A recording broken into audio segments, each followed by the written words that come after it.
sisters, elderly sisters in a room living together. It could be a nursing home, it probably is.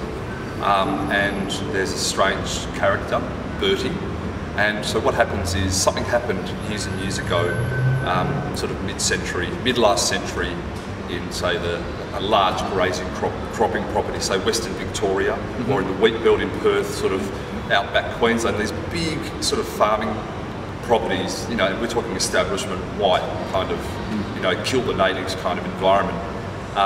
And so something happened, and what we do is we go back on a journey. They decide they're going on a road trip to try and unearth the truth. So where I've always been, it's this weird thing. You know, men run the world, white men run the world. So if the world at all is crap, well, it's white men that we need to look at where the danger lies or the problems lie. And so Scowl has 2 old white women and a young Indigenous hot man. and really that's directly a kind of a challenge. Did you find writing an Indigenous character difficult or any? Look, no, I didn't. The only thing, well, my friend said, "Do you have the right to do that?" And I went, "Well, I'm writing for an old woman. I don't actually see the difference, because at the end of the day, I think they're individuals. These are real people that I'm imagining. So it's like, could I write a character called Pete, who's a plumber, lives in Nangela? Is that a place? I don't know. No. Yes, I mean, of course I can write him, because I'm making him up. Can I make up the story of a Chinese woman who's been dead 600 years? Of course I can. Like, absolutely, I think, you know, and I'm not going to get caught up in this. You know, in the play, it's in part, we have a character who's incredibly racist, and it's really strong. You know, it's very, you know, you could read it and you go, wow, that's really wrong. But then you have another character who, like another of the 2 sisters, who's talking about cunnilingus. You go, well, that's wrong too. And then you have the voice of Bertie, the Indigenous guy.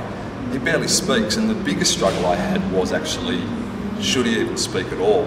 Because the presence of a body in space says a lot. Writing the play isn't just about the structure or the words, it's also about the imagination of the space. The space black people have occupied in this country for the last couple of 100 years is one of marginalisation. Yes, we're going to like kill you. Well, that didn't work. We're going to ridicule you. That didn't work. We're going to enslave you. That didn't work. We tried all these things. None of it's worked.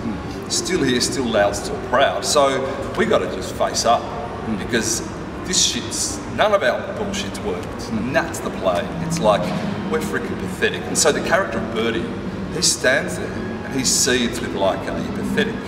But there's a love story. So actually, there's an old white woman and a young hot guy, but imagine them as teenagers, like in love. And so back in the 50s, that kind of relationship is so frowned upon. And so you have one girl who's like stuffed the system, and her sister who's like, no, bad. So what we've got is therefore a conflict between 2 sisters. But Jean, a nasty sister,